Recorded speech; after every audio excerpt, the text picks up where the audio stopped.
Saat ini kita akan membahas satu topik, yaitu mengapa anak kurang bersyukur.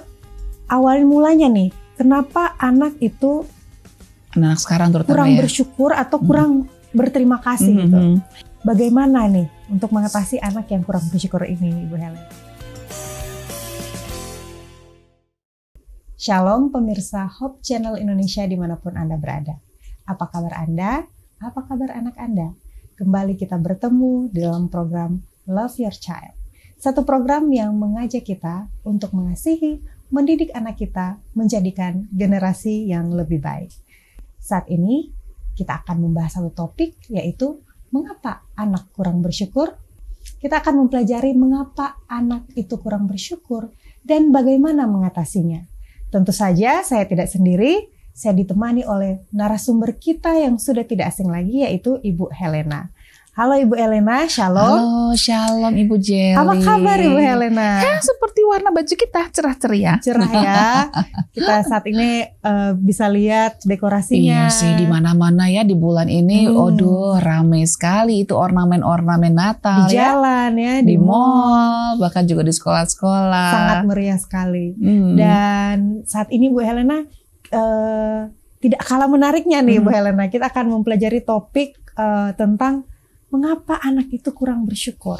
Ya, nih ngomong-ngomong kayaknya nyangkut juga ya dengan suasana Natal ini ya. Jadi kan kalau orang-orang tuh merayakan Natal tentu saja karena ungkapan syukur kepada Tuhan yang sudah mau hadir dan juga memberikan contoh teladan, bahkan juga menjadi juru selamat begitu ya kalau buat umat Kristen. Nah, demikian juga sebenarnya hal ucapan bersyukur, berterima kasih itu perlu kita sampaikan kepada sosok yang ada di sekitar kita, bukan hanya kepada Tuhan ya kan, yang mungkin anak-anak belum bisa merasakan kehadiran Tuhan itu gitu, karena harus mereka kan belum bisa berpikir abstrak ya kan.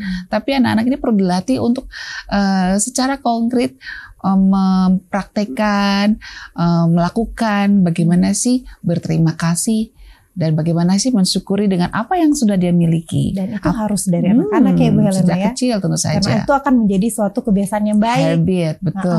Kalau dibiasakan dari kecil. Sering kan kita ketemu sama orang, ada komen seperti ini, orang itu nggak bersyukur ya, udah dikasih macam-macam, boro-boro bilang terima kasih, malah membalas dengan sikap yang tidak menyenangkan gitu kan. Iya nggak sih? Iya, itu kan Ibu Helena nih kalau pada orang dewasa ya. Tapi kalau anak-anak, nah, itu dia. Ini yang menarik nih. Kita kan nggak bisa ya bilang begitu pada anak kecil ya. Dia tidak tahu apa itu berterima kasih mungkin. Karena atau mungkin ada yang belum pernah belajar tentang itu dan tidak ada yang melatih. Dan ketika dia melakukan sikap yang kurang sopan seperti dikasih sesuatu langsung kabur ya kan. Malah ada juga loh anak kecil dikasih malah bilang gini le gitu. Kan apa tuh namanya, benar-benar menyedihkan lah ya kalau sampai anak-anak kita seperti itu. Nah, tapi kan kita nggak bisa bilang bahwa mereka ini adalah orang yang jahat atau apa, bukan. Jangan kita hubungkan itu dengan kejahatan ya. Tapi saya pikir itu adalah bagian dari tugas pendidikan dari kita para orang tua dan juga para guru, juga orang-orang dewasa yang ada di sekitar anak-anak ini untuk melatih, memberikan contoh dan seterusnya kepada mereka. Nah, jadi timbul pertanyaan nih untuk kita, terutama untuk kita yang orang tua ya, orang tua atau para tenaga pendidik di luar sana. Awal mulanya nih, kenapa anak itu sekarang terutama kurang bersyukur atau kurang berterima kasih gitu? Iya, kita kan tahu ya bahwa saat ini tuh yang namanya handphone di mana-mana ya kan. Dan kalau udah pegang handphone tuh biasanya udah nggak jauh-jauh dari sosial media ya kan. Nah, kalau di sosial media melihat bagaimana orang-orang yang seumuran dia kok punya segala macam ya. Saya di rumah cuma punya mainan mobil-mobilan biasa. Itu di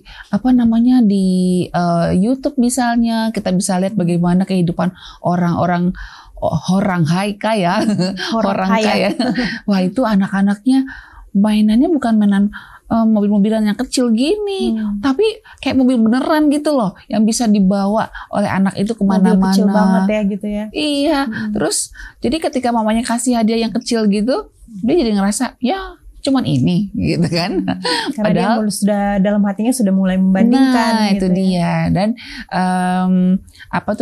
memang dari kebiasaan melihat sosial media terlalu sering, tanpa bimbingan, tanpa pengarahan dari orang tua tentang mana yang terpenting dalam hidup ini, itu jadi bisa membuat anak-anak jadi susah untuk mensyukuri apa yang dia miliki, karena dia fokusnya pada barang atau benda yang gak dia punya gitu. Jadi bukan fokus pada yang dia miliki, tapi fokus pada itu loh, saya maunya yang kayak gitu, yang dia belum miliki. Jadi selalu tidak puas lah. Ya kan, walaupun orang tuanya nanti membelikan mobil-mobilan yang bisa dinaikin, nanti dia lihat lagi yang lebih bagus lagi. Wah, itu pengen lagi gitu. Helikopter. Mungkin helikopter kecil barangkali, atau mungkin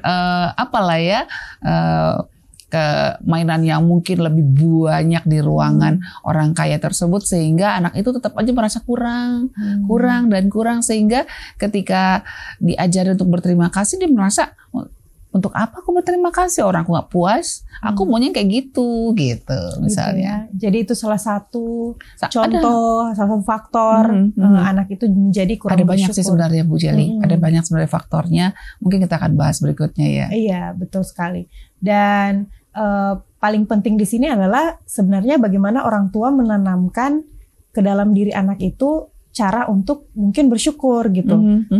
Seperti ya dari kecil lah ya, oh iya tidak apa-apa, ini sudah bagus. Atau memaparkan kondisi, mungkin apakah untuk anak kecil udah bisa Ibu Helena memaparkan kondisi kita. Contoh nih, kita curhat sama anaknya.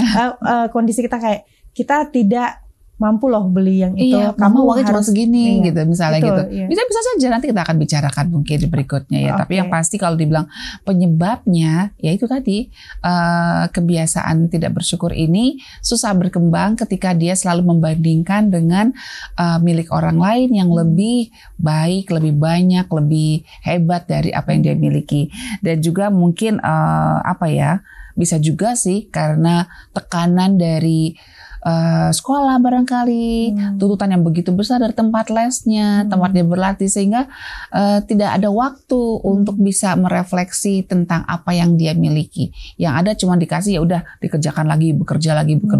Kecil-kecil sudah dikasih PR banyak, tugas banyak, dari satu les ke les yang lain, sehingga nggak ada waktu untuk ngobrol dengan mamanya tentang makna dari syukur itu sendiri. Kan kita kalau bersyukur kan sehat mental kita kan. Kita bisa lebih lebih bahagia. Iya, secara itu kita lebih bahagia, puas dalam hidup ini. Hormon-hormon tertentu yang membuat kita lebih itu dia. Dan juga mungkin yang terakhir, ya memang mungkin kebiasaan di rumah yang kurang untuk membangkitkan rasa syukur ini. Mungkin contoh dari orang tua juga kurang bagus. Ketika suaminya ngasih hadiah, mungkin anaknya lihat mama cuma bilang, ya cuman ini. Nah, jadi dia ngikutin ya. Anaknya juga niru dong.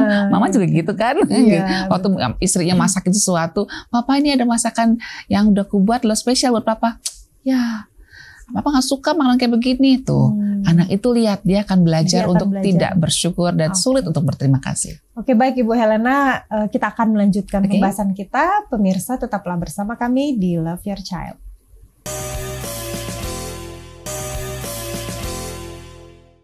Kembali lagi pemirsa bersama dengan kami dalam Love Your Child. Kita masih membahas mengapa anak kurang bersyukur. Nah, Ibu Helena, tadi kan kita sudah sedikit menyinggung kira-kira mengapa anak itu kurang bersyukur. Dan mungkin kali ini kita tidak hanya bahas sampai di situ, tapi kita akan melihat lebih jauh dampak dari anak yang kurang bersyukur. Selain itu bagaimana kira-kira cara mengatasi anak yang kurang bersyukur ini. Nah, mungkin saya kan sudah punya toddler ya Bu Helena yang sekarang sudah kelas 2 SD lah, seperti itu. Memang kami di rumah mengajarkan dia kalau misalkan ada orang kasih sesuatu jangan lupa bilang terima kasih ya gitu. Walaupun kadang-kadang dia tuh suka lupa akhirnya Bu Helena. Jadi kadang kalau dia dikasih sesuatu, contoh makanan atau apa, kadang saya bilang, Nel sudah bilang terima kasih belum sama auntie atau uncle ini? Oh iya sudah mama. Tapi kadang juga dia, oh iya belum, ya udah bilang dulu terima kasih baru dimakan gitu kan. Nah itu aja kadang kalaupun kita sudah mengajarkan dia hal seperti itu, dia bisa lupa gitu Bu Helena. Jadi memang penting yang sudah sempat kita bahas di yang sesi pertama tadi, orang tua itu harus menjadi contoh yang baik dan mengingatkan terus anaknya untuk berterima kasih, untuk bersyukur. Betul Bu Jelly. Jadi sebetulnya anak-anak juga mungkin semakin besar perlu juga bukan sekedar mengucapkan terima kasih, tapi kita juga bisa mengingatkan dia, kamu berterima kasih karena apa ya, gitu. Jadi ada anak tuh yang bagus banget tuh, dia bisa mengucapkan terima kasih lengkap dengan apa yang alasannya, lengkap dengan apa yang membuat dia mengucapkan terima kasih. Misalnya terima kasih ya Om sudah bawakan aku hadiah gitu. Aku senang loh hadiah ini. Jadi sebenarnya pada saat dia ngomong seperti itu bukan hanya menyenangkan si orang lain yang menjadi pemberi, tapi juga membuat dia juga belajar untuk menghargai dan sekaligus menyadari bahwa dia itu beruntung loh gitu, ya kan? Terima kasih ya Tante sudah anterin aku pulang gitu kan. Tante udah capek, tapi Tante mau antar aku pulang. Jadi dia coba merenungkan apa sih yang sudah dilakukan orang lain buat dia. Sehingga waktu dia ucapkan itu, dia ngerasa bahwa dia sangat beruntung untuk mendapatkan hadiah yang diberikan oleh orang lain atau pengorbanan yang diberikan orang lain, jasa yang diberikan orang lain, dan itu melengkapi dia sebagai pribadi yang beruntung. Nah, perasaan beruntung ini penting gitu.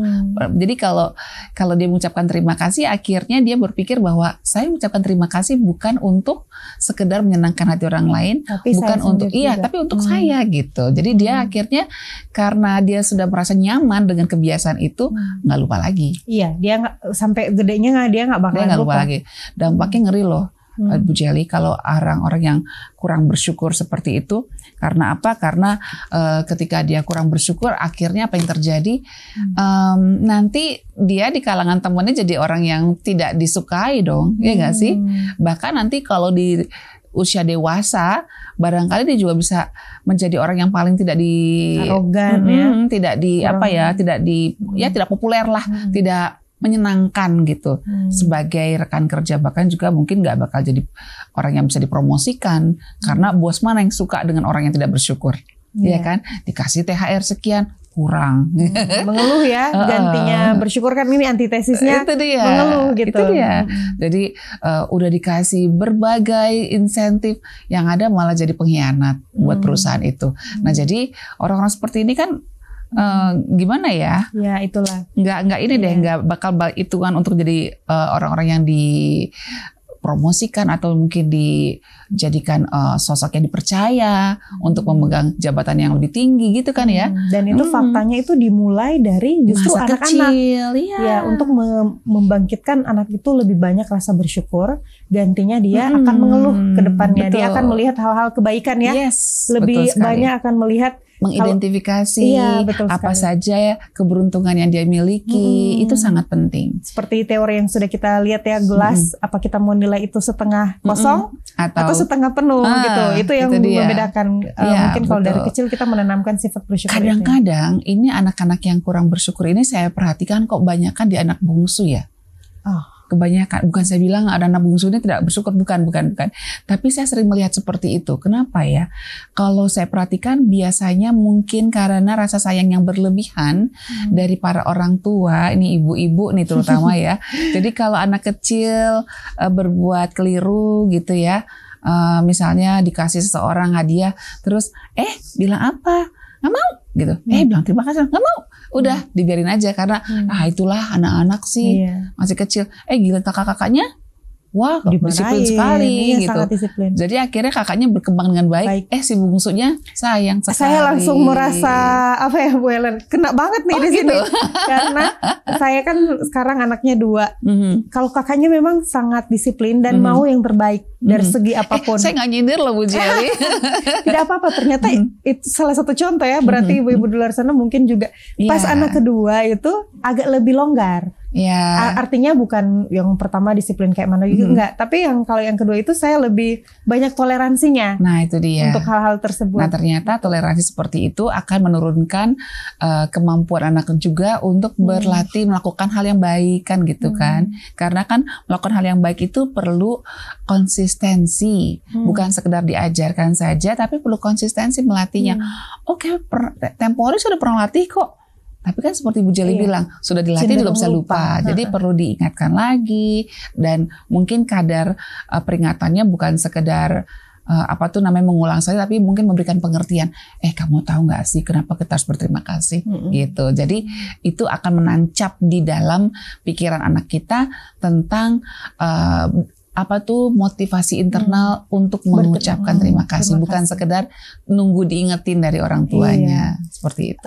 Secara tidak langsung lambat laun dia akan mengerti ya, seiring dengan berjalannya waktu. Oh iya, kenapa mama bilang seperti ini? Kenapa papa ingatkan terus untuk seperti ini?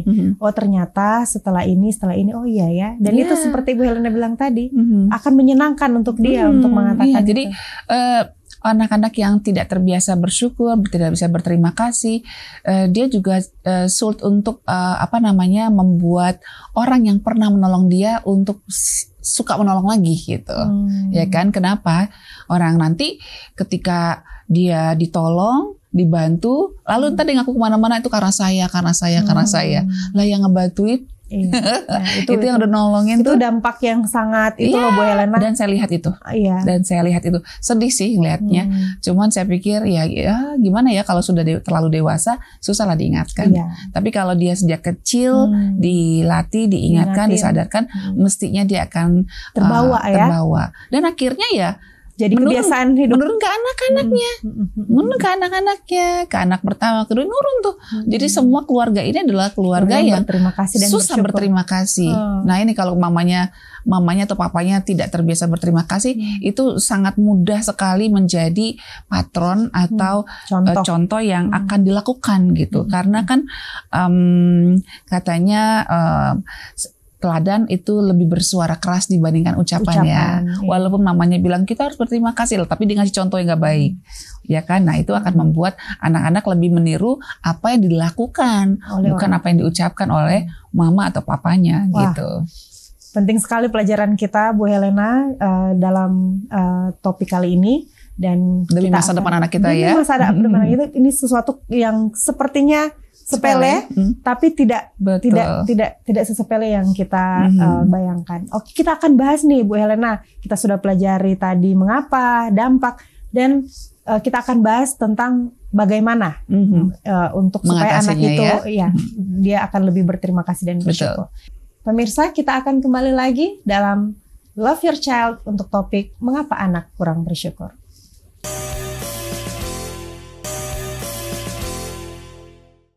Pemirsa, kembali lagi kita di dalam program Love Your Child, dan kita masih membahas topik mengapa anak kurang bersyukur.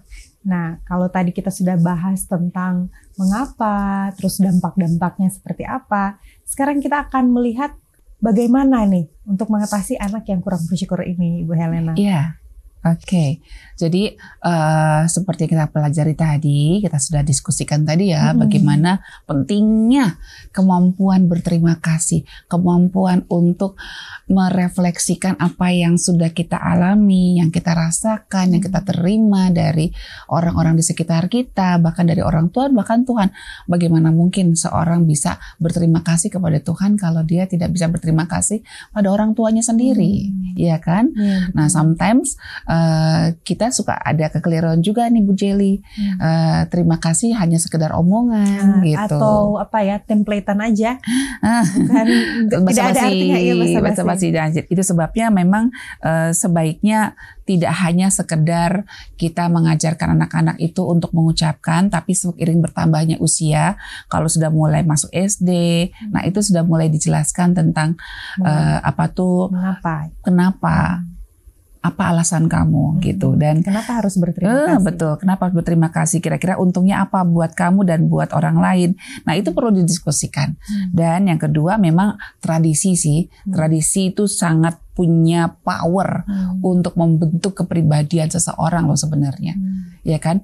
Makanya kan ada seseorang bilang, kasih saya anak umur 12 tahun. Saya akan jadikan dia penganut agama tertentu sampai akhir hidupnya. Begitu kan? Karena apa? Tradisi yang diberikan oleh tokoh tersebut gitu. Jadi memang sangat penting buat kita untuk mengingat bahwa kita perlu lakukan tradisi itu di rumah. Misalnya nih, contoh tadi kan sudah ya. Walaupun mungkin apa yang diberikan suami nggak pas dengan apa yang kita inginkan, ya kita nggak suka baju warna merah dikasih warna merah misalnya gitu kan. Tetap kita bilang terima kasih ya Pak. Aduh, kamu sudah berusaha untuk memberikan ini, pasti susah ya Pak. Beli di mana tadi Pak? Oh saya beli di sana. Wow itu loh antrinya panjang loh gini-gini. Padahal kita nggak suka sama warnanya. Sudahlah. Kenapa kita nggak lupakan saja dulu? Yang kita hargai adalah usaha dia, effortnya dia, sudah mencari, memikirkan aja untuk memberikan itu kan sudah wah banget itu gitu. Dia. Jadi suatu saat nanti ketika dia bertanya kenapa nggak pernah dipakai ya, gini loh Pak.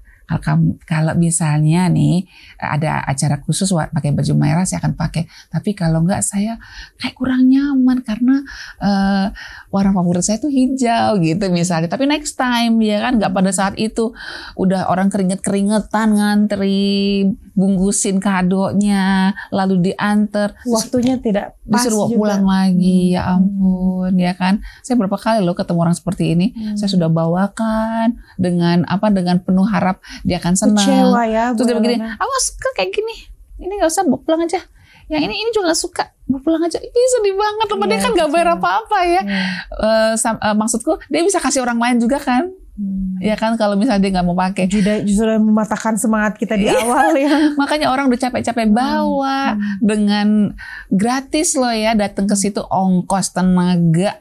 Terus ya itu kan udah berkorban untuk itu ya nggak sih. Tapi kok sambutannya seperti itu banyak kayak begini, banyak sekali. Dan saya coba berpikir ya mudah-mudahan generasi kita berikutnya makin berkurang dan kalau bisa ya berubahlah gitu ya. Saya yakin itu adalah salah satunya karena pola asuh yang memanjakan seperti itu ya. Nah yang kedua, tradisi tadi yang saya bilang bisa dilakukan dengan cara yang unik nih. Misalnya melakukan refleksi kan penting ya. Ada satu keluarga yang membiasakan setiap kali pulang bekerja, pulang dari kantor, pulang dari kuliah, gitu ya. Pokoknya kumpul makan malam selalu bersama gitu ya. Disepakati jam 8 harus kumpul. Kalau belum ditelepon di mana kalian, di mana gitu. Jadi tuh anak tuh merasa bahwa dia disayang gitu.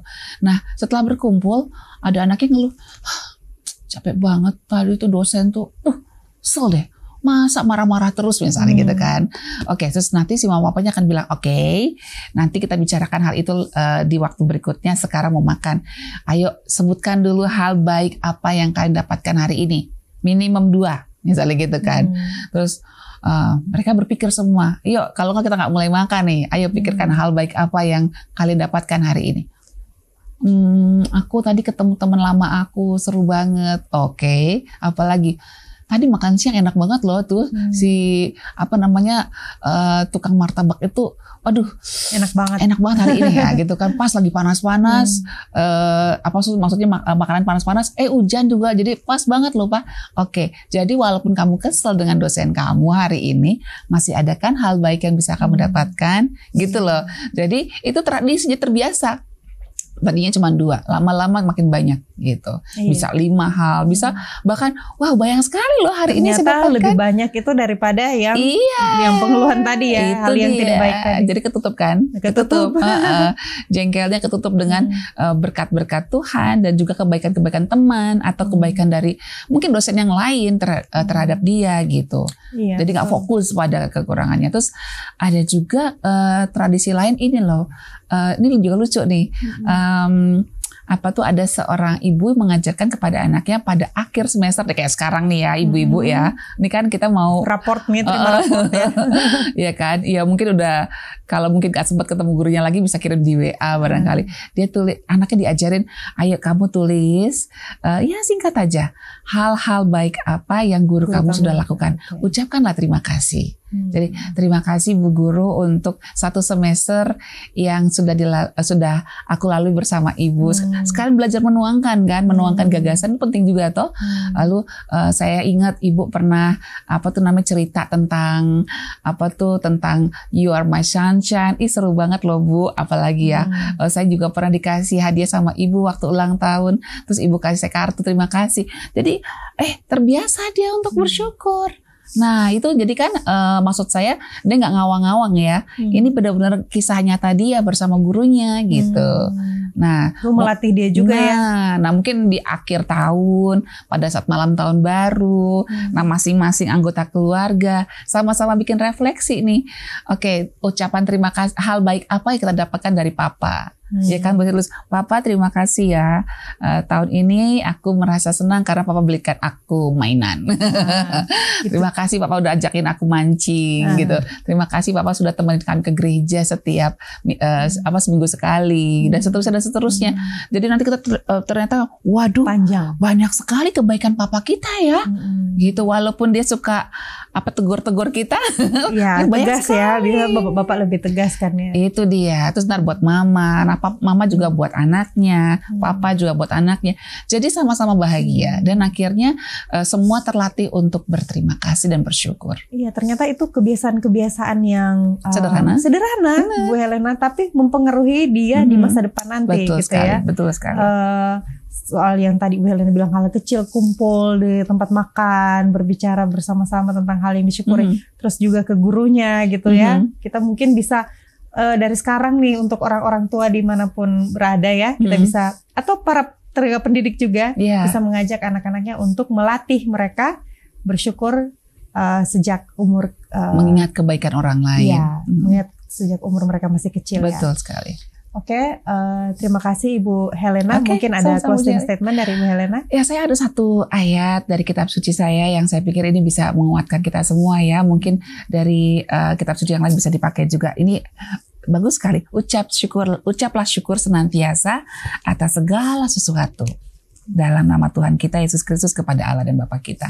Efesus 5 ayat 20. Mudah-mudahan ini bisa menjadi penyemangat kita untuk selalu bersyukur apapun kondisinya. Oke, baik. Terima kasih Bu Helena, sama-sama, Bu sudah menjadi narasumber kita pada topik kali ini. Pemirsa dimanapun Anda berada, mari kita teladankan, kita kasihi anak kita jadikan generasi anak kita menjadi generasi yang lebih baik.